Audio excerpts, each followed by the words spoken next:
Cheers from Japan, Tokyo Toy Bastard, back again with another video.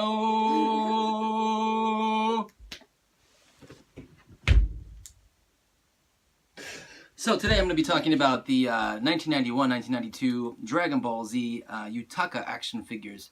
And they are one of my favorite lines from the vintage Dragon Ball Z toys. And I've got nearly all of the variants now, so I figured I'd talk about them and give a little history on them. They're not as well known as, for example, Super Battle Collection. Also, my kids insisted that they sit on the couch while I film. I'm actually home from my lunch break at work. I work down the street, and this is Hat Week, so that's why I'm wearing this beautiful Arale hat. Very stylish. Got a lot of looks when I was walking down the street. Okay. And Lydia's got some Dragon Ball badges from my friend Oliver, Ollie Imported, that he bought over the weekend, and I just gave it to them. Bullman Goku. Alright, so let's talk about these Yutaka figures. So, like I said, these were produced around 1991 and 1992, around the same time that Super Battle Collection was being released. So, here is one of the very first figures they released in 1991, and this is Son Goku. And this is one of the only ones I have loose out of the box at the moment, just so I could show you the scale and articulation. So as far as scale goes, you can see how big it is next to the Super Battle Collection Goku. And it is quite a bit taller, a full head length taller. And it's very heavy compared to the Super Battle Collection figures. One thing, though, that make these unique is that it's actually articulated in more than just... more than 2 points of articulation like the Super Battle Collection figures are. So the elbows move, the arm moves up and down, the head swivels, his legs can kick, and his knees can bend. Super Battle Collection, no head movement, no waist movement, his arms move, and you can move his feet, but I don't really count that, so I guess technically 4 points of articulation. So yeah. So Yutaka were actually a subsidiary of Bandai, and most of the toys were produced in Korea. Just a cheap way to produce fast, cheap toys outside of Japan that were being sold in Japan. And I guess Korean factories were cheaper than producing them in Japan. And you'll notice later on Bandai started producing all of their toys outside of Japan in places like Hong Kong. So these earlier figures were either made in Korea or Japan, but you can see that they're a bit sloppy. The back paint, there's no paint for the belt where the belt would be. You'd think that his arm joints would be flesh colored, but they're black. This one has painted blue boots, but he's missing the detail on the boots. Like, if you can see here, he's missing the detail on the yellow and the red stripes. And I've actually got a boxed version, a boxed double pack of these.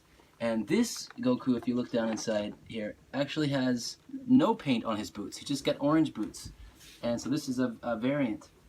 And you'll see that there are many variants. But anyway, let's talk about this double pack box. Alright, so this is a double pack of Goku and Piccolo. And it's also got these bonus Keshi inside. That's, anything that's an action figure packed with bonus Keshi is a win in my book. And you've got this amazing Piccolo with this awesome, retro style, vinyl cape, which a lot of figures are not made with vinyl capes, with the exception being the old Star Wars figures. Let's take a look at the back of the box here. Thank you for the sparkles. You've got a picture that shows the articulation with a little drawing that's kind of cool, and the lineup characters here on the back. Although it shows Frieza and some of his some of the Ginyu Force, those were never produced. They might have made prototypes. Also, it shows Crillon. I've never seen a Crillon in this line, or a Gohan. So, anyway, let's go over the figures that are in this line. So, yeah, you've got Goku and Piccolo here, and a lot of these figures were sold in double packs like this with the Keshi, but they were also packed in singles. So, I also have a single pack of Piccolo right here, and the back of the box shows his articulation points as well. And you can see down here that it says made in Japan, so these were made in Japan, but I am assuming the sculpts or the the final production were shipped off to Korea. I'm not entirely sure. It's kind of a blurry situation, but you also find bootlegs of these in Korea, and that kind of is a giveaway that the molds at some point ended up in Korea. All right, so let's take a look at another figure here. So let's go with Goku, and this is a notorious Goku. Super Saiyan version. Let's go for the dramatic build-up here. And yeah, they didn't paint his crotch, so he looks a bit strange, especially from far away. He looks like Osumo. He looks like an Osumo? He looks like he's not wearing any pants. And anyway, a member of the group that I run, the Dragon Ball Vintage Collectors group on Facebook. You should join if you're not a member already. It's currently in secret mode, so you'll have to either contact me or find a link online. Otherwise, you may not be able to search for it currently as the time that this video was posted. Well, anyway, a member on there has shown a painted version with no shirt on the top and a painted lower torso, which I'd never seen before, and the one that he showed is the only one I have seen. So you'll have to go to the group to see that photo. I'm not going to share it here. But let's look at the back. We've got the articulation again on the back. This is also 1991, and it says made in Japan. All right, so that's that Goku. And they also released a Goku, Super Saiyan Goku, with a shirt on. And this one's actually fairly rare. One of the least common ones, and you can put it side by side with the one without the shirt. And yeah, it's a bit different. Alright, and final Goku variant. Oh, sorry, not the final Goku variant. This is another rare one. This is the Goku in the Rat clothing. And take a look at the back here. He's got him with the Rat clothes. Rat or Yard Rat. This particular version was made in 1992. So was this one. So these were a year after the other releases. And you'll notice that the boxes are different. The boxes have different artwork, even on the back. And the sides are also different.